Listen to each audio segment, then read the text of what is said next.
Good evening, everyone. I'm Doug Farnsley, I'm the Mayor of Prospect. Welcome to City Hall.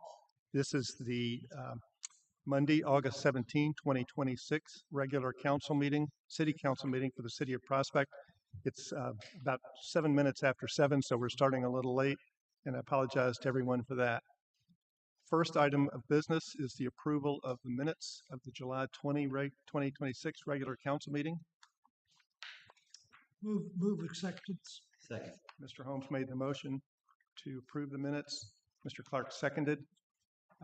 All in favor, please say aye. Aye. Any opposed? Right, those minutes are approved. Do we have any comments from citizens? We've lost our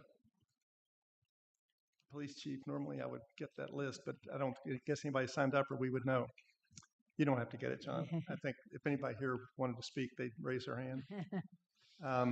So next item on the agenda is the mayor's report. So we had a meeting last Friday.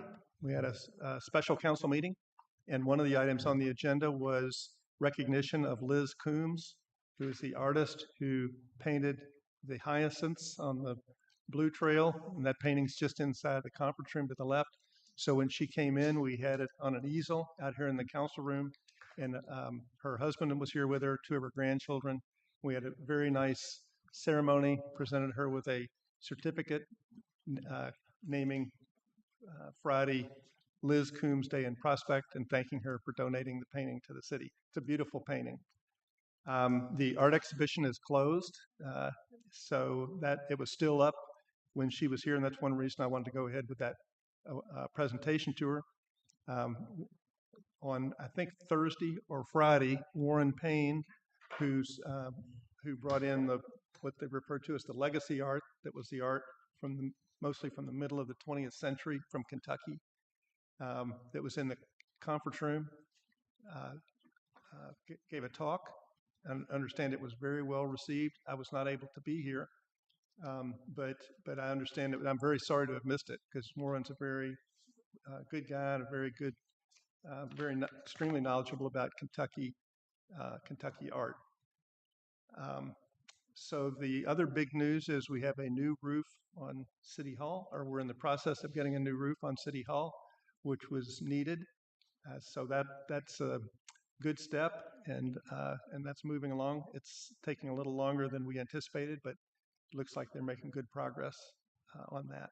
So that's really all I have to report. Are there any questions for me before we go on with the agenda? So the next item on the agenda are the financial reports. John?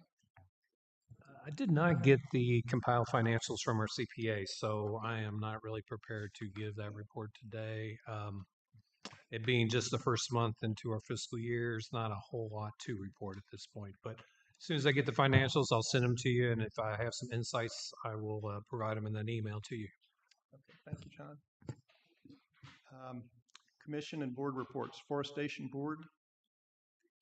Linda? Thanks for being here. And I'm very glad that you all got to meet our newest member, Marty Hedgepeth, last month. And just an example of the volunteers we have in the city. She came on board. She's gotten involved right away, and it's really a wonderful group to work with. So our other big update is our new arborist is getting more involved all the time. He's been visiting the neighborhoods, identifying where we have issues, and better than that, he's reached out to some of the suppliers that we are working with, because obviously it's not that far off to do ArborFest, and we want to launch another canopy program. So he's been in contact with some of these nurseries and suppliers that we may want to work with, and we should have some recommendations on tree selections for these two programs in the very near future. One of the other things that we did talk about is, you were advised that we had some owners offer to contribute some trees to the entry of Fox Harbor. And it became a discussion that maybe a little more planning was needed. And I think there's been further discussion, but certainly one element that, depending on how this does or doesn't move forward, are the roundabouts. and that will certainly impact any design that you would want to implement now would probably not be practical once the roundabouts are done. So that one's still on the drawing board, but something to keep in mind. With our Arborfest planning, we are doing something that used to be a tradition called the Mayor's Beautiful Day. And it goes back many years, and the program was giving out bulbs in the fall. So at Arborfest, we're going to have, I think we came up with a number of 250 bulbs. So somebody coming to get a tree could have some bulbs to go with their tree and their planting. Or if you just wanted some bulbs, that maybe you could come get 5 bulbs just to add to your yard. And while you're at it, maybe you'll look at a tree. So we're kind of excited to, get that program going again. And those were the key things that we talked about. And our next meeting, September 10th. So hopefully, everybody's always welcome. We use WebEx because it works well for everybody. And I don't know if you have any questions as we get closer to some of our fall activities, but let me know. Anything else? Thank you, Linda. Any questions for Linda? Thanks very much. All right. Thank you. Appreciate your report and all your good work. Next item on the agenda is the Architectural Review Committee. Dr. Jacob. We haven't had much activity at all in the Architectural Review Committee since March 26th until about 10 days ago when I received a request to review and decide through the committee on a proposed renovation for the Strip Shopping Center. That rendering that they sent was For Publix. Publix. Oh, what did I say? Well, you said Strip Shopping Center. Oh, yeah, I'm sorry. I'm not sure. I thought everybody knew what I was. They probably Yeah, know. my apologies. So, that rendering was inadequate to make any kind of an informed decision. It gave us very little information. Plus, the rendering we didn't believe adequately reflected what their promises were to us back some time ago when they did the initial presentation to the city. I had some back and forth communications over the next couple of days with a Mr. Fuller Ramsey, who apparently is one of the project managers. I expressed the fact that in our communications with the committee that we did not have enough information. Herb, who's on the committee, and the architect said that the renderings were inadequate for any architectural drawing submission. So we sent that back to him, and then I had a series of conversations with Mr. Ramsey that some of the things that this committee, or we expected, was to make this building more compatible with the rest of the shopping center, and according to some of the promises and assurances that we all interpreted, and I reaffirmed that they did give us certain assurances back in our discussions perhaps a year ago. The biggest objection, I think, from everybody across the board was that that mansard style metal fascia that's along the front of the building was unacceptable, and it was not compatible with what we had as a vision for Prospect, and it was not compatible with the design that they had envisioned or they plan on building in their main building. And after multiple discussions, I thought we had made some headway on Thursday, and I spoke of some things that the committee was looking for, and I had what I thought was a positive response from him that they were at least going to be considering this, and we're going to open up a dialogue. 3 hours after agreeing to this, and 3 hours after he said he was either going to fly here for our meeting this Monday and or do it by Zoom, I got a call from him stating that they were withdrawing their application for this renovation and that he would not be coming, and he would not be coming to the Zoom because I told him we were going to hold a meeting today to discuss this. So we did have the meeting today, and we came up with a consensus on what we expected them to abide by, what we interpreted as their promise to make that strip center look similar to and try to mimic the architecture and the style of the main shopping center. Sarah Hines crafted the letter for us, and she did a phenomenal job. And I've carboned John, Doug, and Don on her letter of response.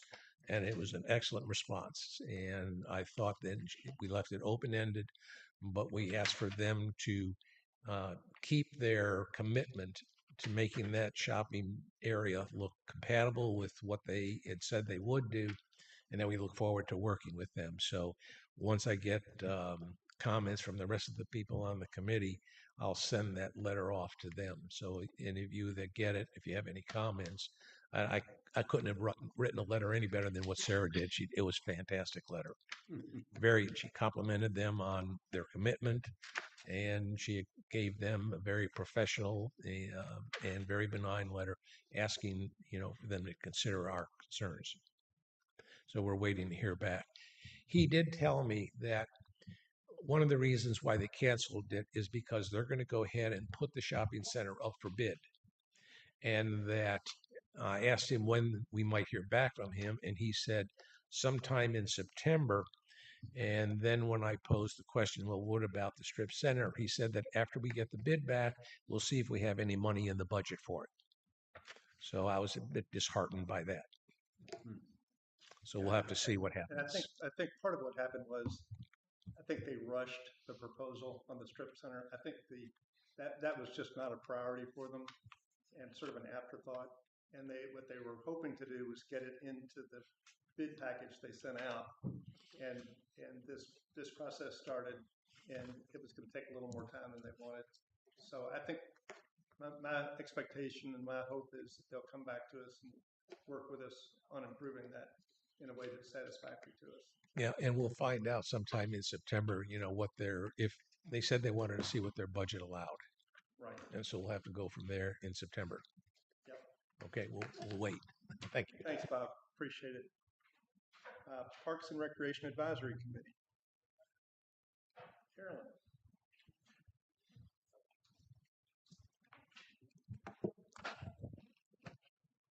Well, the Parks Committee met on August 10th here in the City Hall, and Tina Bevan chaired that meeting.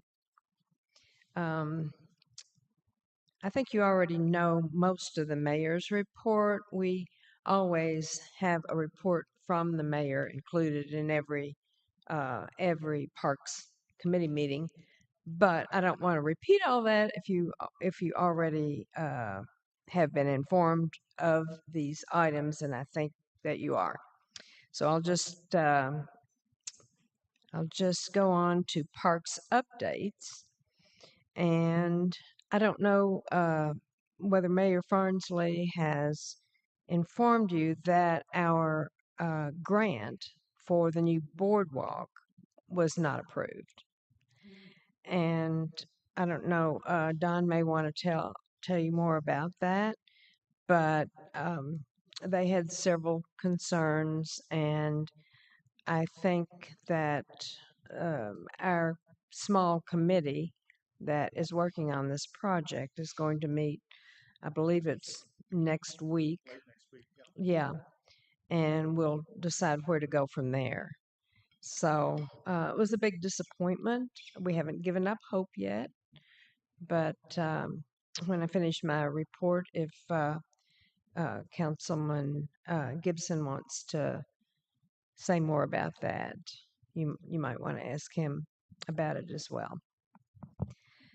But the only feedback we got is they didn't think it was long enough, and they were interested in more mechanized paths. Now, we're not quite sure what that means, and we're not quite sure the length of the thing. We're talking about a boardwalk, not a footpath. So, but at any rate, they gave it due consideration, and they decided to pass. Yeah, and I sort of read between the lines, and I don't know if this is correct, but I was guessing that they want something for dirt bikes. That's all I could figure. So I guess that's mechanized. yeah, I think that's the way I read it. But we'll work on. I think we've invited Amanda Spencer and Ethan. Can't think of Ethan's last name, but the gentleman from KIPTA. Yes. To come to your meeting. Ethan. Yeah. Yeah, and we're not going to allow dirt bikes. So, Well, and I don't know that that's what they meant. That's the way I. or any kind of mechanized Yeah, exactly. vehicles, except perhaps accommodation for mechanized wheelchairs. But yeah, you know, our agreement and our uh, contract, I guess, with the uh, is it the Kentucky Land Heritage? Is that yeah, yeah. Um, it specifies that we don't allow any mechanized vehicles in that area. So Wouldn't want to anyway, no, even if it. no, it's totally out of character with the whole area. So there is an area between Timber Ridge Drive and Putney Pond, the paved walkway that's become very overgrown. And so we're looking at a way to clear that out so that more native species can thrive in that area. So Sally Schneider and Tina have been investigating the idea of goats. And before you chuckle, that's really a thing. And it's been used by, I think, the Olmsted Conservancy and other natural areas in Kentucky. There are companies that do this. And so we have a quote from one of them. Sally has checked their references. And what they would do is temporarily fence the area off, bring in about 20 goats, and they would stay there. They're estimating about a week or as long as it takes to eat everything. um, so this would take care of a lot of the tall, invasive weeds that we can't even get in there to clear out otherwise. So ICF can't get in there to spray yet because it's so overgrown. They would still need to come in afterwards and do some spraying to, get rid of some of the low growth. But it's certainly an option that we'll be considering with input from the mayor. So we'll keep you informed on that. Tina has been working on student recruitment for the Parks Committee, and applications have been sent out to local high schools, nearby high schools, and the applications are due on Monday, August 24th. So we're hoping that by the fall we'll have a new student board member. And our current student board member, Sophia Campo, is going to remain on the committee. So we're pleased about that. There is an area on the Woodlands boardwalk where there's some decaying lumber. And Lynn Granger is recommending purchasing boards and then cutting them down and replacing them. And I think he plans to do that himself with some help, probably from David Holmes if he's willing, and anyone else that would like to help. So Lynn is on top of these types of issues all the time, and it's good to have his work on this committee.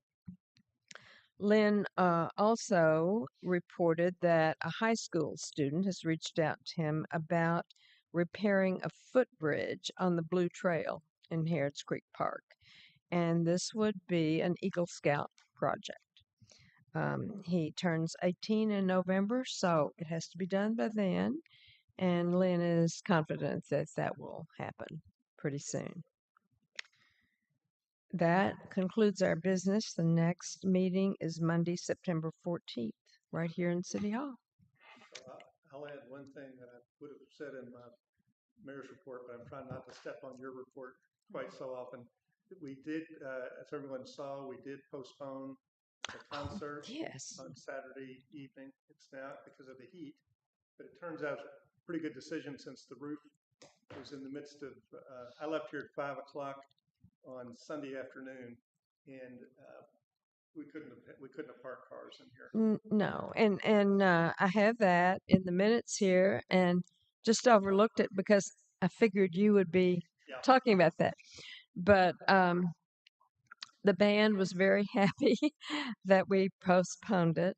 Yeah, they And talked with you earlier in the day and sort of hinted that they wouldn't be disappointed if we reached that yes, they did. Yeah, and it's not only the performing; it's the trucking in all the equipment, all the sound equipment. putting it up and taking it down. Exactly. So that concert, that's Rosie and the Rockabillys. It has been rescheduled for Sunday, August 30th, same time, 7 p.m.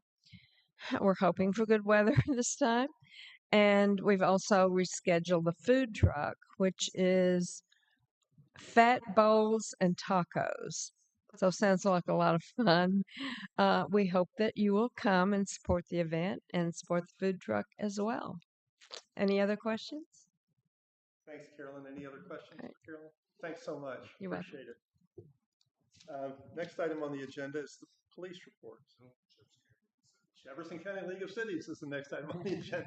Actually, quick.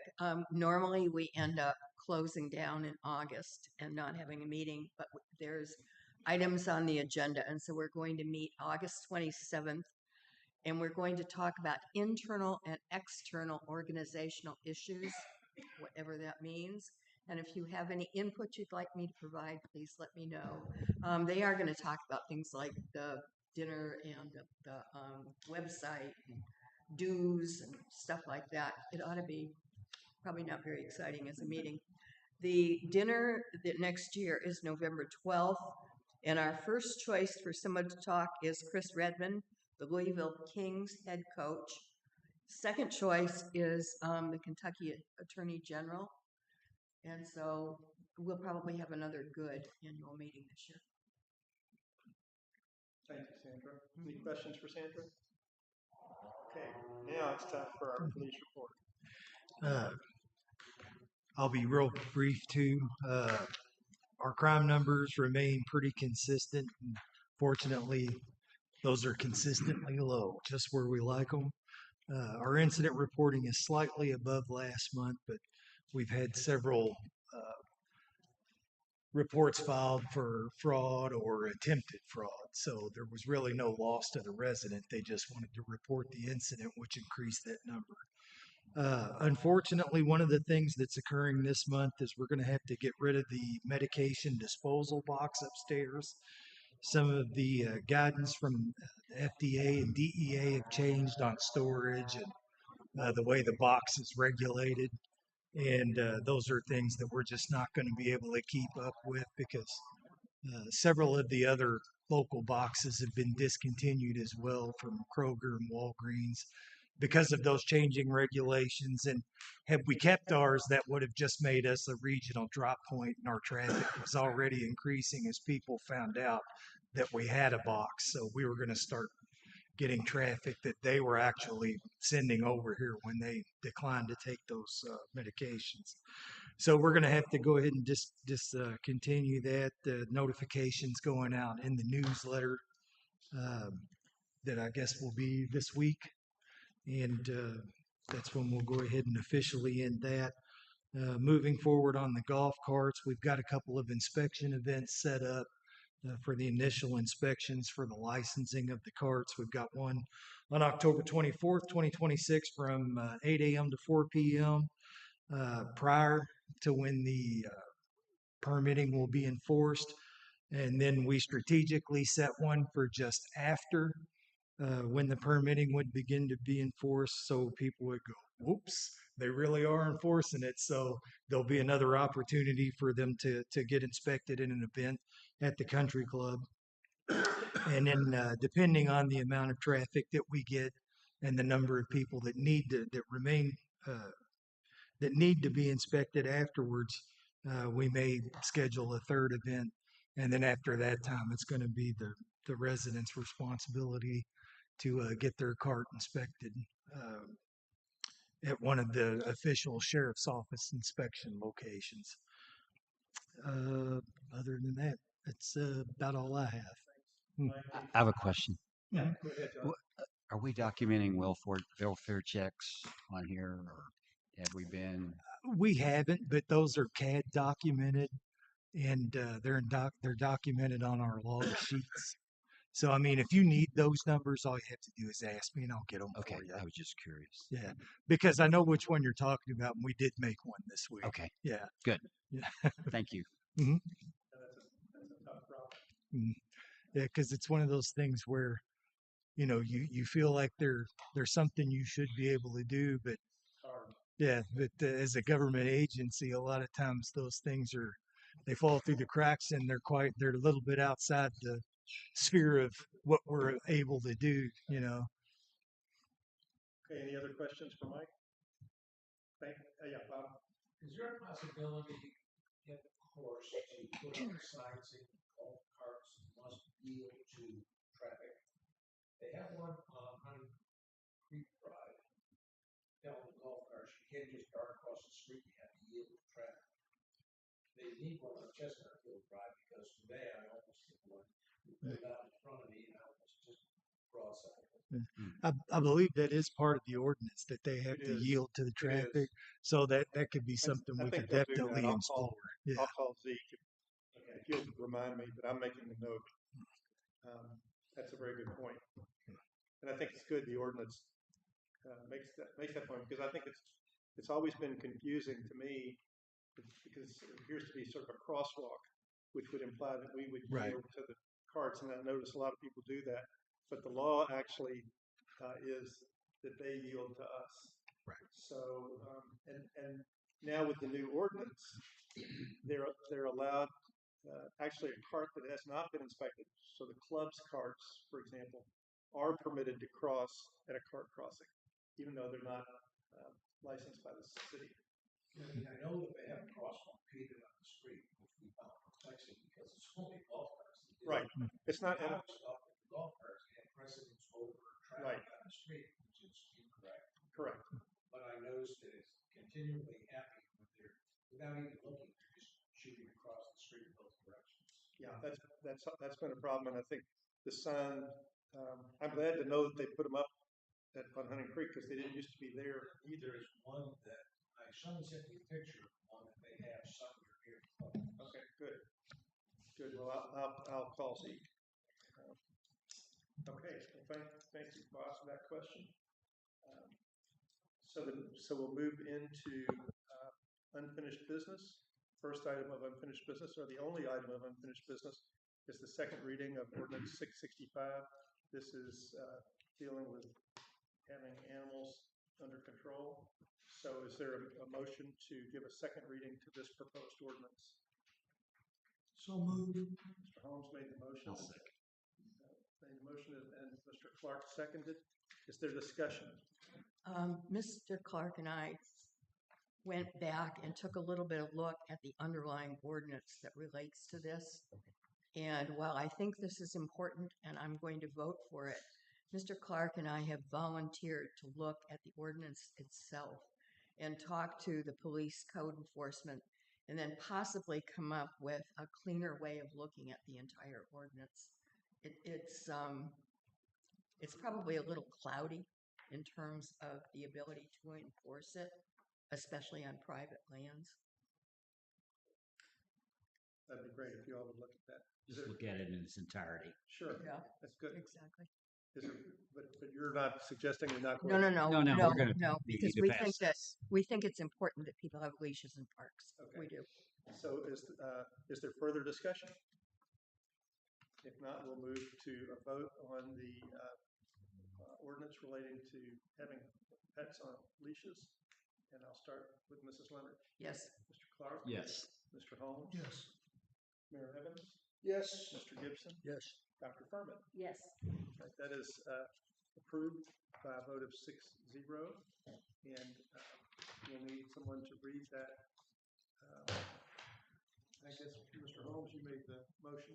City of Prospect Ordinance Number 665, Series 2026, an ordinance relating to the amendment and modification of Chapter 90 animals of the Code of Ordinance of the City of Prospect. And then the note on the agenda gives further explanation, and that was this ordinance requires dog and cat owners and keepers to secure their animals on leash.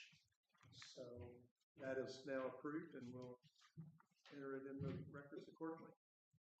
So the next item of business is, under new business, is Resolution 2. This is a resolution asking the Louisville Metro Planning Commission to begin the process of evaluating the new downtown Prospect project and assisting us in taking the steps we need to take to get action from them. Actually, once the annexation is complete, we'll be doing the zoning, but we still need a report from them and a recommendation from the Planning Commission.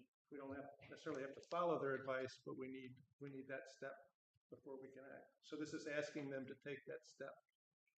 So is there a motion to approve this resolution? So moved. Mrs. Leonard made the motion. Is there a second? Second. Any discussion? This was drafted by our lawyer who's helping with the zoning, and I think he knows what he's doing. Wow. So then are we ready for a vote? I'll start with Dr. Furman. Yes. Mr. Gibson. Yes. Mayor Evans. Yes. Mr. Holmes. Yes. Mr. Clark. Yes. Mrs. Leonard. Yes. Okay, that's resolution is approved, and that concludes our agenda, I believe. Can I have somebody read it? Oh, Resolution. yeah, I'm not sure. Do we need to do that? I guess it wouldn't hurt. Good idea. You made the motion. That's because it's long. That's why I didn't said that. A resolution requesting that the Louisville Metro Planning Commission, one, initiate the area-wide zoning map amendment process to change the zoning district designation of 7 properties the city of Prospect, Kentucky, intends to annex into its city boundary from the existing R4 single-family residential district designation to the PVD Planned Village Development District, or to another zoning district designation that will facilitate the lawful development of these 7 properties in accordance with the preliminary master plan for downtown Prospect. Initiate the text amendment process to amend the PVD district regulations and any other regulations in the city's current version of the Land Development Code that the Planning Commission believes are necessary or helpful to support the development of downtown Prospect in accordance with the preliminary master plan for downtown Prospect.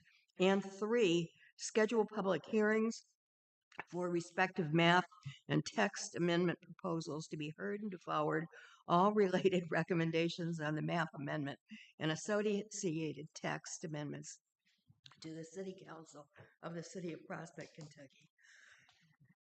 Excuse me. For the City Council to take final action. Thank you, Sandra. So this is probably a good place to report on the next step in the annexation process. We've got a special meeting scheduled. So that's next Tuesday at 3. So we may still be in trial, but I think you all can go ahead without me if that's the case. And that will, and that we've sent out the notice to everyone. Have we heard any responses? Okay. All right. With that, is there a motion to adjourn? So moved. Second. All in favor, please say aye. Aye. We are adjourned. Thanks, everyone.